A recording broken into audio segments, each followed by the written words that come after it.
ಅನಾವಶ್ಯಕ. ಆಮೇಲೆ ನಮ್ಮ ಸಿಮ್ಲಾ ಒಪ್ಪಂದದಲ್ಲಿ ಮುಂದಕ್ಕೆ ಯಾವುದೇ ನಮ್ಮ ಮತ್ತು ಪಾಕಿಸ್ತಾನದ ವಿರುದ್ಧ ಏನಾದರೂ ಘಟನೆ ನಡೆದಾಗ ಮಧ್ಯವರ್ತಿಗಳು ಬೇಡ, ನಾವೇ ಮಾತಾಡಬೇಕು ಅಂತೇಳಿ ಸಿಮ್ಲಾದಲ್ಲೇ ತೀರ್ಮಾನ ಆಗಿತ್ತು ಅಲ್ವಾ. ಅನಾವಶ್ಯಕವಾಗಿ ಟ್ರಂಪ್ ಮಾತಿಗೆ ಬೆಲೆ ಕೊಟ್ಟಿದ್ದು ತಪ್ಪು. ಮತ್ತು ಈ ಥರದ ಅವಕಾಶ ಪಾಕಿಸ್ತಾನಕ್ಕೆ ಬುದ್ಧಿ ಕಲಿಸುವಂಥ ಅವಕಾಶ ಸಿಗುತ್ತೋ ಇಲ್ಲೋ ಗೊತ್ತಿಲ್ಲ. ಆಮೇಲೆ ಉಗ್ರಗಾಮಿಗಳನ್ನು ಮಠ ಹಾಕಬೇಕು, ಅವ್ರನ್ನ ಹೊಡೆದು ಸಾಯಿಸಬೇಕು. ಉಗ್ರಗಾಮಿಗಳು ಮನೆ ಯಾರು ಗಲಾಟೆ ಮಾಡಿದಾರೋ ಇನ್ನೂ ಅವರು ತರಿಸಿದಾರೋ ಇಲ್ಲವೋ ಗೊತ್ತಿಲ್ಲ. ಮತ್ತು ನಾವು ಬುದ್ಧಿ ಕಲಿಸ್ತಾ ಇದ್ರೆ ಏನು ಮಾಡ್ತಾರೆ ಗೊತ್ತಾ ಪಾಕಿಸ್ತಾನದವರು, ಮತ್ತು ಇನ್ನು ಹೊಸಬರನ್ನೆಲ್ಲ ಹುಟ್ಟಾಕಿ ಗಲಾಟೆಗಳು ಮಾಡಿಸ್ತಾ ಇರ್ತಾರೆ. ಬೆನ್ನು ಮೂಳೆ ಮುರಿದಾಕಬೇಕಾಗಿತ್ತು ಅವ್ರಿಗೆ. ಈ ಕದನ ವಿರಾಮದ ಬೆನ್ನಲ್ಲೇ 3 ಮಂದಿ ಟೆರರಿಸ್ಟ್ ಮತ್ತೆ ಹತರಾದರು ಸರ್. ಅವರು ಒಂದು ಭಯಾನಕ ಇದನ್ನು ಸೃಷ್ಟಿ ಮಾಡೋರೇ ಇದ್ದರು. ನಾನು ಹೇಳಿದ್ನಲ್ಲ, ಇದ್ರ ಹಿಂದೆ ಇರ್ತಕ್ಕಂಥದ್ದು ಪಾಕಿಸ್ತಾನ ಅಂತ ಎಲ್ರಿಗೂ ಗೊತ್ತು. ಪಾಕಿಸ್ತಾನಕ್ಕೆ ಬುದ್ಧಿ ಕಲಿಸುವಂಥ ಅವಕಾಶ ಇತ್ತು. ಸ್ವಲ್ಪದರಲ್ಲೇ ನಾವು ಈ ಟ್ರಂಪ್ ಬಂದಿದ್ದರಿಂದ ಸ್ವಲ್ಪ ಹಿನ್ನಡೆ ಆಯಿತು.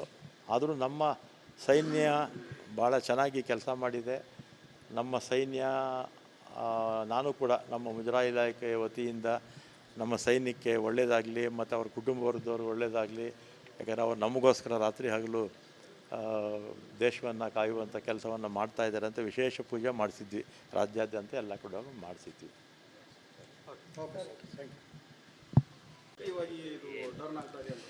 ಈಗ 1947ರಲ್ಲಿ ಪಾಕಿಸ್ತಾನ ಭಾರತ ಉದಯ ಆಯಿತು. ನೆಹರೂರವರಿದ್ದಾಗಲೇ ಚೈನಾ ಒಂದ್ಸಲಿ ಯುದ್ಧ ಮಾಡಿದರು. ಆಮೇಲೆ ಶಾಸ್ತ್ರಿಯವರಿದ್ದಾಗ ಪಾಕಿಸ್ತಾನದ ಮೇಲೆ ಮತ್ತೆ ಯುದ್ಧ ಆಗಿತ್ತು. ಆಮೇಲೆ ಇಂದಿರಾ ಗಾಂಧಿಯವರು 2 ಭಾಗವಾಗಿ ಪಾಕಿಸ್ತಾನವನ್ನು ಮಾಡಿದರು. ಆಮೇಲೆ ಕಾರ್ಗಿಲ್ ಯುದ್ಧ ಕೂಡ ಆಯಿತು ಪಾಕಿಸ್ತಾನ ಮೇಲೆ. ಮತ್ತು ಮೊನ್ನೆ ಕೂಡ ಸರ್ಜಿಕಲ್ ಸ್ಟ್ರೈಕು ಅಂತ ಮಾಡಿದ್ರು. ನನ್ನ ಅಭಿಪ್ರಾಯದಲ್ಲಿ ಪಾಕಿಸ್ತಾನ ಪದೇ ಚೇಷ್ಟೆ ಮಾಡ್ತಾನೆ ಇರುತ್ತೆ.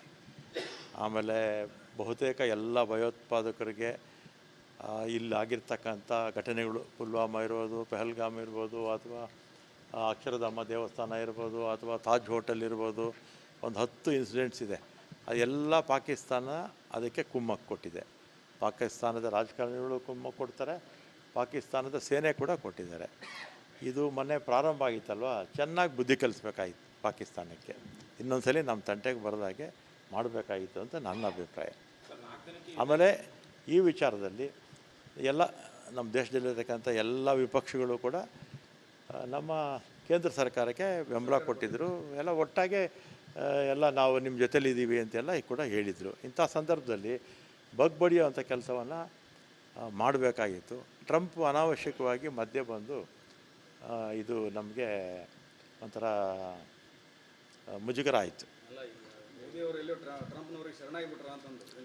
ಅದನ್ನು ನಾನು ಯಾಕೆ ಹೇಳಿ, ಮಾಧ್ಯಮದವ್ರು ನೀವೇ ಅದನ್ನು ಅನಲೈಸ್ ಮಾಡಿ. ನಮಗೆ ಈಗ ಪದೇ ನಮಗೆ ಕೈಗೆ ಸಿಗೋದಿಲ್ಲ. ಯಾರು ಎನ್ಮಿಗಳು ಸಿಕ್ಕಿದಾಗ ಬಡಿಬೇಕು ಅಲ್ವಾ. ಮೊನ್ನೆ ಸಿಗಾಕೊಂಡಿದ್ರು, ಇನ್ನೊಂದ್ಸಲಿ ನಮ್ಮ ತಂಟೆಗೆ ಬರಬಾರ್ದು, ಭಾರತ ತಂಟೆಗೆ. ಆ ರೀತಿ ಮಾಡಬೇಕಾಗಿದೆ. ಇಡೀ ದೇಶ ಕೇಂದ್ರ ಸರ್ಕಾರದ ಜೊತೆಯಲ್ಲಿತ್ತು. ಇಡೀ ದೇಶ, ಎಲ್ಲ ಪಕ್ಷಗಳು, ಜನ ಎಲ್ಲರೂ ಕೂಡ ಪಾಕಿಸ್ತಾನಕ್ಕೆ ಬುದ್ಧಿ ಕಲಿಸ್ಬೇಕು ಅಂತಲೇ ಎಲ್ಲರ ಮನಸ್ಸಲ್ಲೂ ಕೂಡ ಬಂದಿತ್ತು. ಎಲ್ಲ ಈವನ್ ಬೇರೆ ರಾಷ್ಟ್ರಗಳಿದೆಯಲ್ಲ, ಮುಸ್ಲಿಂ ರಾಷ್ಟ್ರಗಳು ಕೂಡ ನಮ್ಮ ಪಾಕಿಸ್ತಾನಿಗೆ ಯಾರೂ ಸಪೋರ್ಟ್ ಮಾಡಲಿಲ್ಲ. ಎಲ್ಲ ಕೂಡ ಭಾರತಕ್ಕೆ ಸಪೋರ್ಟ್ ಮಾಡಿದ್ದಾರೆ. ಈ ವಿಡಿಯೋ ನಿಮಗೆ ಇಷ್ಟವಾದಲ್ಲಿ ಲೈಕ್ ಮಾಡಿ, ಶೇರ್ ಮಾಡಿ, ಸಬ್ಸ್ಕ್ರೈಬ್ ಮಾಡಿ.